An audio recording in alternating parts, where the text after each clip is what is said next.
네, 오늘은 느헤미야 6장 1절에서 9절을 중심으로 치열한 영적 전쟁이라는 제목으로 하나님의 말씀 함께 나눠보도록 하겠습니다. 자, 영국의 역사가이면서 또 19세기 사상계에 큰 영향을 끼쳤던 토마스 칼라일은요, 이런 유명한 말을 남겼습니다.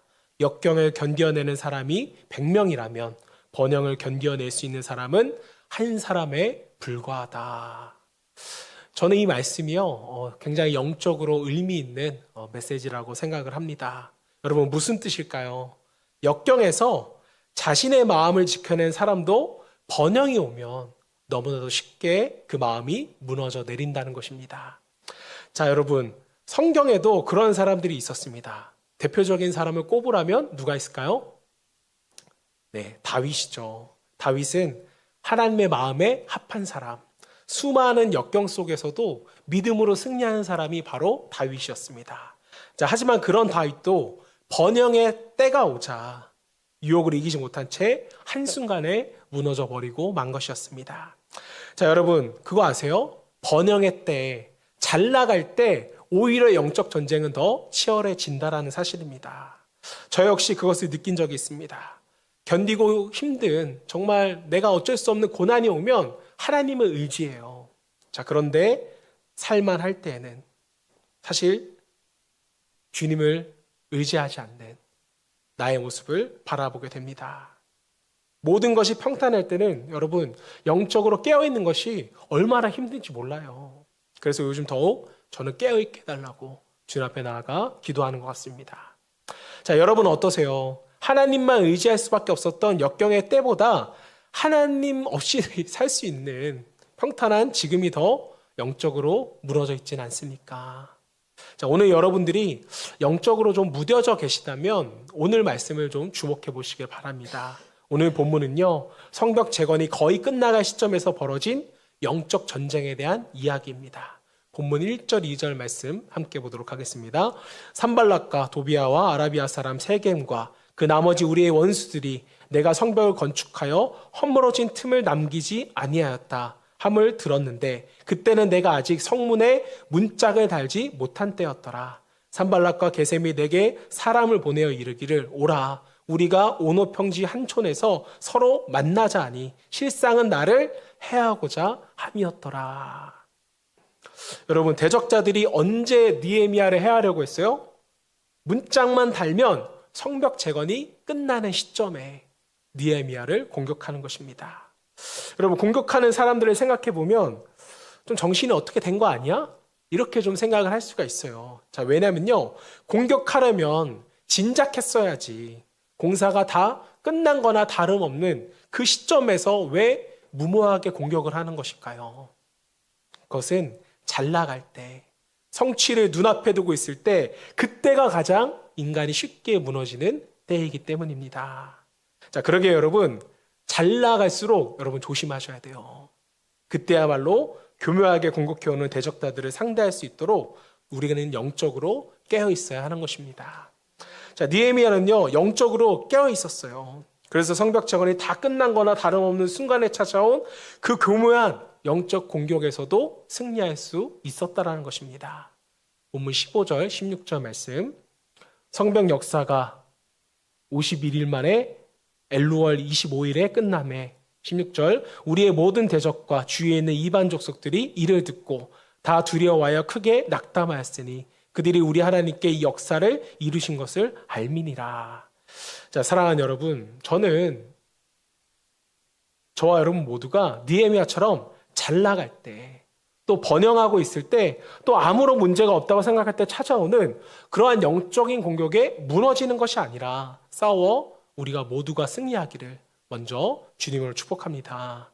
자, 그렇다면 우리가 어떻게 이 계속되는 영적인 전쟁 속에서 승리할 수 있을까? 오늘 본문 말씀을 통해서 세 가지 지혜를 함께 나누고자 합니다. 자, 첫 번째는요, 사명에 집중함으로써 대적자의 타협의 유혹을 우리가 물리쳐야 합니다. 여러분, 먼저 기억하세요. 대적자는요, 우는 사자와 같이 우리를 늘 무섭게 공격하는 것이 절대로 아닙니다. 아니, 오히려 광명한 천사로 가장할 때가 훨씬 더 많다라는 거예요. 성경은 이렇게 말합니다. 고린도후서 11장 14절 말씀. 이것은 이상한 일이 아니니라. 사탄도 자기를 광명의 천사로 가장하나니.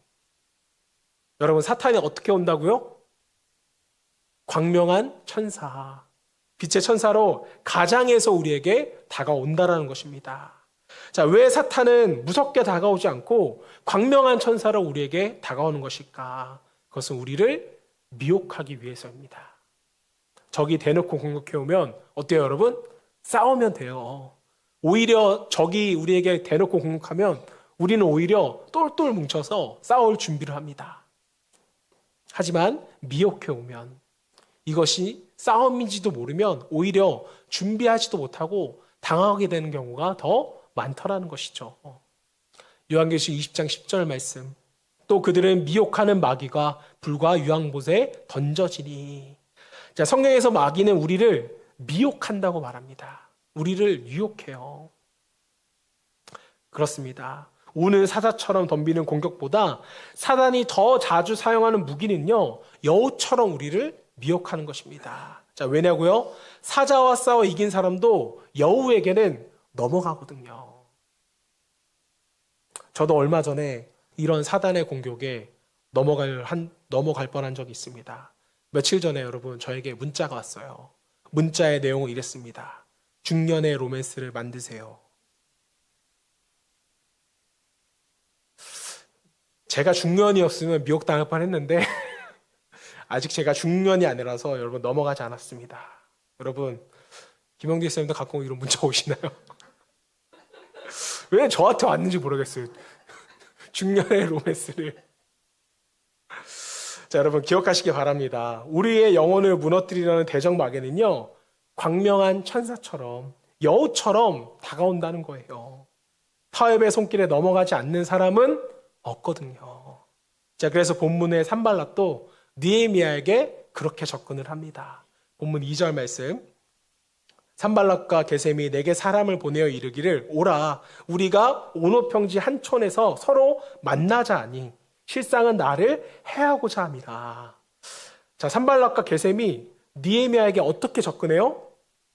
오노평지에서 만나자. 오노평지가 중간 지점이었거든요. 타협의 손길을 뻗친 것이었습니다. 여러분, 오노평지에서 미혹을 당할 때는 뭐라고 말해야 돼요? 오노라고 말하시면 됩니다. 누군가 영상을 보고 저는 웃을 거라고 믿어요. 자, 하지만 여러분, 타협의 유혹이 찾아올 때 그것을 거절한다는 것은 여러분 쉽지가 않습니다. 미혹을 거절하기는 정말 쉽지가 않아요. 지금부터 8년 전인 2015년 9월에 미국의 한 존경받는 신학교 목사님이자 한 교회의 목사님이 자살을 합니다. 이분의 이름은요, 존 기슨이라는 신학대학교 교수셨습니다. 근데 이 뉴스가 크게 났어요. 자, 그런데 자살의 이유를 보니까 불륜을 조장하는 웹사이트에 이 목사님이 가입한 사실과 불륜 사실이 해킹을 통해서 밝혀진 거예요. 문제가 많은 목사였을까요? 아니요, 전혀 그렇지 않았습니다. 그의 아내는요, 남편의 자살을 슬퍼하며 안타까움 속에서 이렇게 말을 했다고 합니다. 남편은 다른 이들에게 호의와 자비, 용서를 베푸는데 자신의 삶을 헌신했지만 정작 자기 자신에게는 그러하지 못했습니다. 또한 그의 아들은 이렇게 말했어요. 아버지는 역경과 싸워온 위대한 사람이었습니다. 그의 동료였던 뉴올리언스 침례교 신학교 총장인 척 켈리는요, 그를 가리켜서 좋은 이웃의 표본과도 같은 사람이었다, 이렇게 평가를 했습니다. 자, 무슨 말이에요, 여러분? 수많은 역경을 이겨내고 주위의 모든 사람에게 본이 되었던 그러한 사람도 마귀가 주는 타협의 유혹을 쉽게 이기지 못했다라는 거예요. 그러니 여러분, 우리는 안심하면 돼요, 안 돼요? 안 돼요. 중년의 로맨스를 조심하셔야 됩니다. 괜찮아, 아무도 보지 않으니까 그 정도는 누구나 하는 건데 뭐 꼭 죄가 될까? 인생은 짧아. 너도 하고 싶은 대로 그냥 살아. 여러분, 요즘 세상이 우리에게 유혹하는 요구잖아요. 네 마음대로 살아. 타협의 유혹을 우리가 이기기가 쉽지가 않습니다. 자, 그런데 본문을 보니까 느헤미야는요, 그 타협의 유혹을 이겨냈습니다. 느헤미야는 도대체 어떻게 그 타협의 유혹을 이겨낼 수 있을까요? 그 본문은 이유가 3절 4절 말씀에 나옵니다. 내가 곧 그들에게 사자들을 보내어 이르기를 내가 이제 큰 역사를 하니 내려가지 못하겠노라. 어찌하여 역사를 중지하게 하고 너에게로 내려가겠느냐 하매 4절 말씀. 그들이 4번이나 이같이 내게 사람을 보내되 나는 꼭 같이 대답하였더니. 자, 타협의 유혹이 올 때마다 여러분 느헤미야가 어떻게 했어요? 그저 자신에게 주어진 사명에 집중하는 거예요. 다른 건 쳐다도 보지 않습니다. 산발랏이 4번이나 타협하자고 유혹을 했지만 그때마다 느헤미야는요 똑같이 답변하며 자기에게 맡겨진 사역, 하나님의 역사에 집중을 한 것입니다. 자, 사랑하는 여러분, 유혹 가운데 또 타협 가운데 승리하시기를 원하십니까? 자, 그렇다면 좋든 좋지 않든 여러분 두리번거리지 말고 하나님이 내 인생에 주셨던 그 사명에 여러분 집중하시길 바랍니다. 사명에 집중하는 자만이 어떤 타협에도 이기게 되리라 믿습니다. 자, 한 발 더 나아가서 우리가 어떻게 계속되는 영적 전쟁에서 승리할 수 있을까? 자, 두 번째는요, 단호한 대응으로 대적자의 위협에 굴하지 말아야 합니다. 뭐라고요? 단호한 대응으로 대적자의 위협에 굴하지 않아야 된다. 타협의 유혹에서 승리한다고 해서 여러분, 승리가 그냥 주어지는 것은 여러분 결코 아닙니다. 대적자인 사단 마귀는요, 더 강력한 무기를 준비해서 우리를 넘어뜨리려고 해요. 본문 6절 7절 말씀. 그 글에 이르기를 이방 중에도 소문이 있고 가스무도 말하기를 너와 유다 사람들이 모바나를 하여 성벽을 건축한다 하나니 내가 그 말과 같이 왕이 되려 하는도다. 또 내가 선지자를 세워 예루살렘에서 너를 들어 선전하기를 유다의 왕이 있다 하게 하였으니 지금 이 말이 왕에게 들릴지라. 그런즉 너는 이제 오라 함께 의논하자 하였기로. 자, 대적자 산발랏이 타협의 유혹에 넘어가지 않는 느헤미야를 이번에 여러분 어떻게 공격해요? 근거 없는 악성 루머를 퍼뜨리는 거예요. 느헤미야의 성벽 제거는 느헤미야가 왕이 되려고 하는 것이다. 또한 왕이 되기 위해서 선지자를 내세워서 지금 선전하고 있는 것이다. 여러분, 느헤미야가 얼마나 기가 막혔겠어요. 여러분, 근거 없는 루머 당해보셨나요? 다 근거 있는 루머만 당해보셨어요? 여러분, 교회에서 열심히 봉사하는데 누군가 한마디 해요. 저 집사 자기 의를 드러내려고 봉사하는 거야. 이런 말 한마디 들으면 어때요? 마음이 무너져 내리잖아요. 느헤미야도 지금 하나님의 사역을 아무런 대가 없이 열심히 하고 있는데 이런 얘기를 들으니까 얼마나 여러분 기가 막혔을까요? 자, 여러분, 사단이 자주 쓰는 공격의 무기 중에 하나가 바로 악성 루머입니다. 우리나라 선거철에도 뭐가 돌아요? 항상 선거철만 되면 악성 루머가 제일 먼저 돕니다. 이것도 여러분 교회에서도 마찬가지예요. 정말 선한 뜻으로 일했는데 들려오는 이야기를 들어보면 얼토당토 안 한 것입니다. 여러분, 저도 사역을 하면서 황당한 루머를 들어본 적이 있습니다. 그게 뭐냐면 제가 보톡스를 맞으러 다닌대요. 태어나서 한 번도 맞아본 적이 없는데 그냥 살이 찐 거일 뿐인데 보톡스를 맞았다고 여러분 하더라고요. 자, 그냥 어떤 수다쟁이 청년 한 명이 목사님 보톡스 맞은 거 아닐까? 그냥 이렇게 지나가면서 말했는데 이게 몇 주 지나다 보니까 저는 보톡스 맞은 목사가 되어 있더라고요. 보면 여러분 루머를 만들어내는 몇 사람들이 있어요. 자, 그래서 중국의 베스트셀러 저자인 찌까오는요, 그의 책 인생 지략에서 이런 말을 했습니다. 근거 없는 소문에 피해를 입지 않으려면 우선 수다쟁이를 식별할 수 있는 능력을 키워야 한다. 너무 중요해요. 수다쟁이를 피해야 한다. 옆 사람에게 한번 물어보세요. 당신은 수다쟁이입니까? 네. 여러분, 수다쟁이로는 우리가 살지 맙시다. 필요할 말만 하세요, 여러분. 특히 이렇게 말하는 사람들 여러분이 조심했으면 좋겠어요. 이거 너한테만 말하는 거야.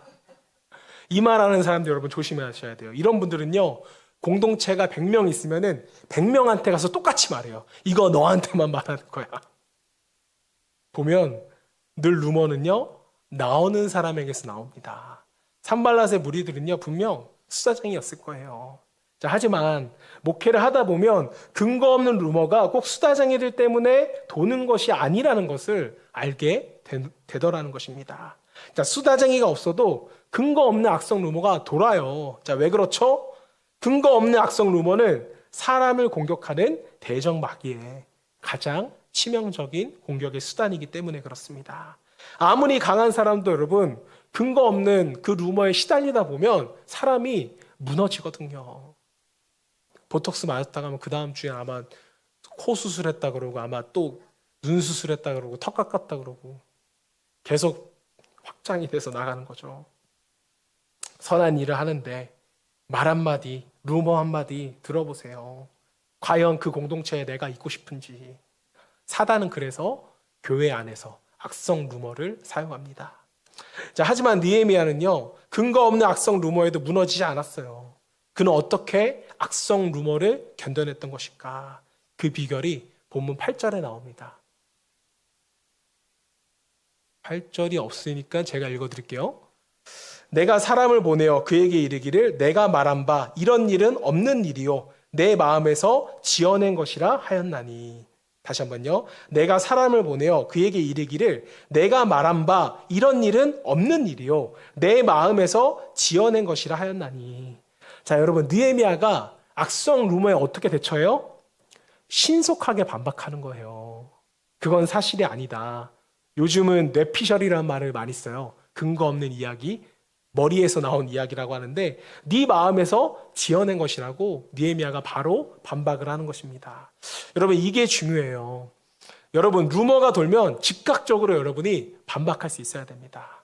이건 나를 지키고 공동체를 지키는 지혜예요. 참는 게 능사가 아닌 것입니다. 조셉 미첼리라는 사람이요, 스타벅스의 사람들이라는 책에서 이런 말을 했습니다. 옳지 못한 정보가 공신력을 얻기 전에 오해를 바로잡기 위해 즉각적으로 움직여 진실을 규명해내야 한다. 자, 그렇습니다. 근거 없는 악성 루머에 대한 가장 효과적인 대처는요, 즉각적으로 그게 아니라는 것을 밝히는 거예요. 자, 하지만 안타깝게도 많은 사람들이 악성 루머가 돌게 되면 어떻게 대처해야 될지를 잘 모릅니다. 아니, 그 루머로 인해 낙심하고 불안해하며 두려움마저 갖게 되죠. 자, 그러나 악성 루머로 인해 비난받아야 할 사람은요, 악성 루머로 인한 피해자들이 아니라 그 루머를 퍼뜨린 사람들입니다. 그러기에 루머를 만들어내는 수자쟁이들에게 그건 틀린 것이라고 우리가 단호하게 말해줄 수 있어야 돼요. 그 사람은 지금 사단의 도구로 쓰임을 받고 있는 것입니다. 우리가 그것을 끊어줄 수도 있어야 돼요. 여러분, 요즘 같은 정보화 시대, 빠르게 정보가 오가는 시대 속에서 대기업도 잘못된 정보와 루머를 빠르게 잡지 않으면 여러분 한순간에 무너져 내리게 됩니다. 대표적인 사례가 방금 전에 인용해드린 스타벅스 이야기예요. 자, 스타벅스가 매년 성탄절에 나눠주는 종이컵에 사탄 숭배 그림을 넣어서 팔고 또 스타벅스 회장이 기독교를 파괴하는 것이 우리 회사의 사명이다 라는 말을 했다고 소문이 커지기 시작했습니다. 자, 그러면서 인터넷에 나온 사진이 바로 이 사진이었어요. 여러분 보신 적 있으세요? 스타벅스 커피에 사탄의 문양을 새겨서 성탄절을 판매한다. 저도 진짜인 줄 알았습니다. 그런데 여러분, 이게 나중에 국민일보 기사에 다시 나왔는데 이게 합성이래요. 원래 사진은 이거였습니다. 성탄절에 모두의 화합을 이제 추구하면서 사람들 얼굴을 빼곡히 그렸던 그림이었는데 이거를 딱 컴퓨터로 합성해가지고 이렇게 만든 거예요. 더 그럴싸하죠? 네, 그렇습니다. 자, 여러분, 이것 때문에 스타벅스 손실이 정말 어마어마했다고 합니다. 한국에서도 스타벅스 그래서 안 먹는 기독교인들도 많았어요, 여러분. 자, 사랑하는 여러분, 악성 루머로 인해서 어려움을 당하고 계십니까? 자, 그렇다면 두려워하지 마시고 단호하게 반박하세요. 그렇지 않으면 악성 루머는 마치 진실인 것처럼 이것저것을 떠돌게 될 것입니다. 자, 그리고 한 가지 부탁을 드리건데 악성 루머를 만들어내는 수사쟁이는 여러분이 되지 않으셨으면 좋겠어요. 그것은 사단의 가장 악한 도구로 쓰임을 받는 것입니다. 하나님 앞에서 그 말에 우리가 책임을 져야 될 날이 분명히 올 거라는 거예요. 저는 저와 여러분이 악성 루머를 만들어내지도 말고 악성 루머로 인해 낙심하지도 않는 하나님의 승리자가 될 수 있기를 주님으로 축복합니다. 자, 마지막 세 번째입니다. 마지막으로 우리가 어떻게 계속되는 영적 전쟁에서 승리를 할 수 있을까? 자, 세 번째는요. 분별력을 가지고 대적자의 거짓 예언에 우리가 속지 말아야 됩니다. 뭐라고요? 분별력을 가지고 대적자의 거짓 예언에 속지 않아야 한다. 자, 악성 루머의 위협에 우리가 단호히 대응하는 것은 너무나도 중요합니다. 자, 하지만 그렇게 대응하다 보면 이미 여러분들의 마음이 탈진 상태에 이르게 될 거예요. 그것에 반박하고 싶은 마음도 분명히 사라질 수도 있습니다. 자, 승리는 했지만 건드리기만 해도 쓰러질 수 있는 상태가 되는 것이죠. 자, 그런데 이때 사단의 마지막 공격이 시작된다는 것을 여러분이 아셔야 됩니다. 그게 뭘까요? 바로 거짓 예언이라는 거예요. 자, 본문 10절 말씀 보겠습니다. 이후 무엘다벨의 손자 들라야의 아들 스마야가 두문 분출하기로 내가 그 집에 가니 그가 이르기를 그들이 너를 죽이러 올 터이니 우리가 하나님의 전으로 가서 외소 안에 머물고 그 문을 닫자. 저들이 반드시 밤에 와서 너를 죽이리라 하기로. 자, 제사장 스마야가 이 두문 분출하자 느헤미야가 직접 그의 집에 찾아가는 거예요. 자, 그러자 스마야가 느헤미야에게 뭐라고 말합니까? 자객들이 너를 죽이러 올 것이니 하나님의 성전에 성소 안에 들어가서 우리가 출입문을 닫고 우리가 몸을 숨기자. 이렇게 말을 합니다. 자, 스마야는 어떻게 이렇게 느헤미야를 끔찍하게 생각할 수 있었을까요?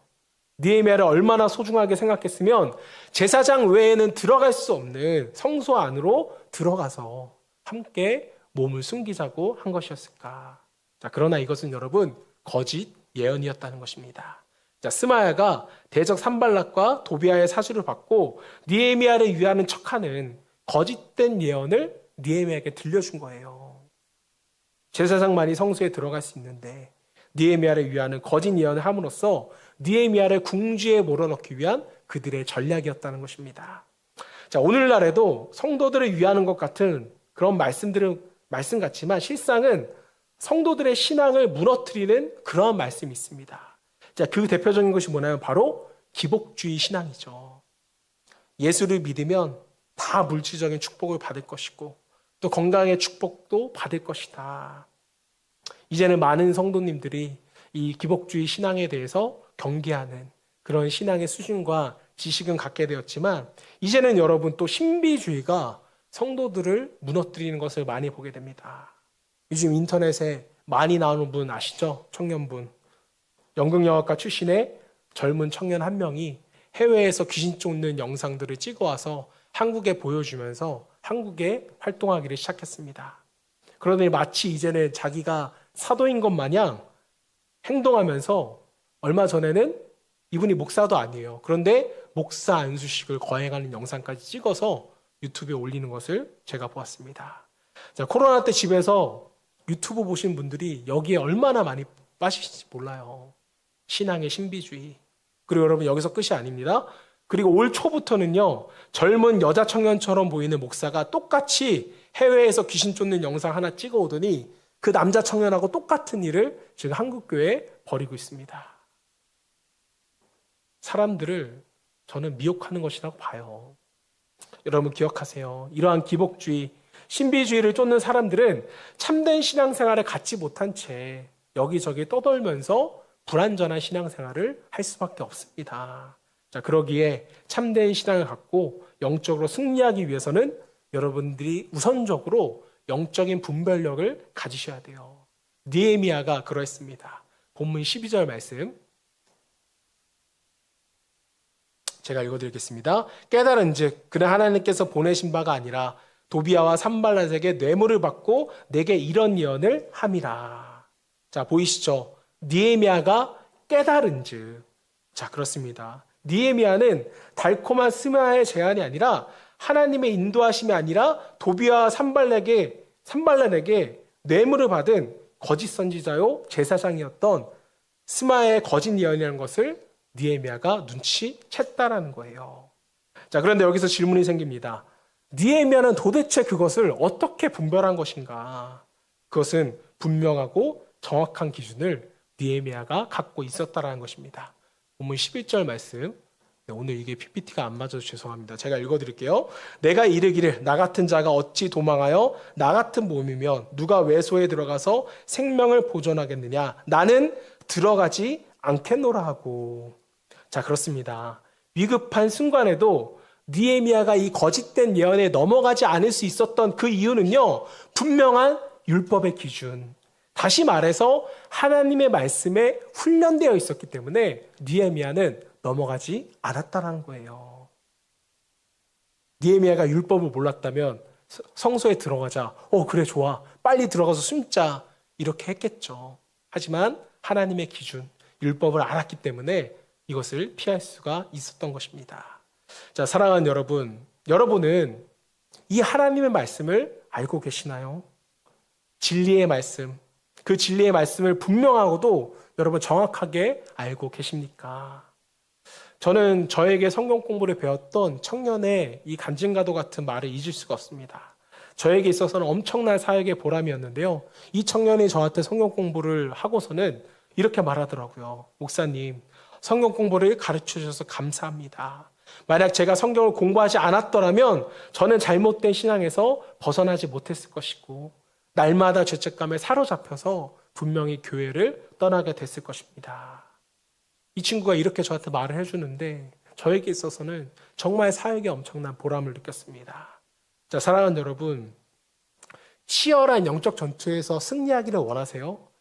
잘 나가는 순간에도 영적으로 무너지지 않고 여러분 인생 가운데 승리하기를 원하십니까? 자, 그렇다면 무엇보다도 진리의 말씀에 대한 분별력, 이 분별력이 여러분 가운데 있어야 하는 것입니다. 제가 선교를 나갔을 때 선교사님에게 충격적인 이야기를 들은 적이 있습니다. 그곳은 비교적 기독교에 대한 영향력이 큰 곳이었는데요. 자, 어느 날부터 한국 이단들이 들어와서 굉장히 크게 부흥을 하기 시작했다고 합니다. 마음이 아프고 이해가 안 됐습니다. 그래서 제가 물었어요. 왜 그렇죠? 왜 기독교가 일찍 들어온 이 지역에 이단이 부흥하는 것입니까? 그러자 선교사님이 이렇게 대답을 했습니다. 성경을 잘 몰라서 그렇습니다. 자, 이게 무슨 뜻인가 내용을 자세히 들어보니까 현지인들을 교육해서 목사로 전도사로 세워서 파송시키고 현지 교회를 세워줬는데, 자, 이분들이 길게 공부하면 2년, 또 짧게 공부하면 6개월 공부하고 목사가 돼요. 그리고 시골교회 담임 목사로 보내다 보니까 그곳에 이단들이 있는데도 이단인지 모르고 교회라고 하고 목사라고 하니까 서로 교제를 하는 거예요. 모여서 축구도 하고 같이 밥도 먹고 그러다가 이렇게 친해지다 보면 분별력 없이 교회 전체가 또 성도 전체가 이단에 흡수되는 경우가 많다라는 것입니다. 자, 그래서 지금 선교지에 시급한 것이 목회자의 성경 공부를 아는 것은 이렇게 말씀하시길래 저는 꽤나 놀랐습니다. 여러분 충격적이죠. 그래서 지금 이분들을 위해서 주기적으로 지금 다시 모여서 재교육, 성경과 교리를 가르치는 그런 작업들이 필수적으로 일어나고 있다고 합니다. 자, 그런데 여러분 한국교회도 마찬가지예요. 교회는 다니지만 이 성경을 잘 모르는 성도들. 자, 그래서 오늘도 분별력을 상실한 채 거짓아비, 마귀의 거짓에 넘어가는 사람들. 세상에서는 잘 나가고 있지만 무기력하고 시상에서 벗어나지 못하는 그런 사람들. 영적 전쟁에 너무나도 쉽게 무너지고 있는 것입니다. 자, 존 비비어는요, 그의 책 분별력에서 이렇게 말했습니다. 적을 제거하는 방법은 뭐를 아는 것이다? 진리를 아는 것이다. 너무나도 중요한 인사이트라고 생각합니다. 자, 사랑하는 여러분, 진리의 말씀, 성경을 얼마나 알고 계십니까? 여러분 얼마나 읽고 계세요? 영적인 전쟁이 치열해지고 사탄 마귀가 우리를 미혹할 때 우리를 지킬 수 있는 것은 여러분 성령의 검, 하나님의 말씀밖에 없습니다. 저 여러분 모두가 이 진리의 말씀으로 치열한 영적 전쟁 가운데서 승리할 수 있기를 주님의 이름으로 축원합니다.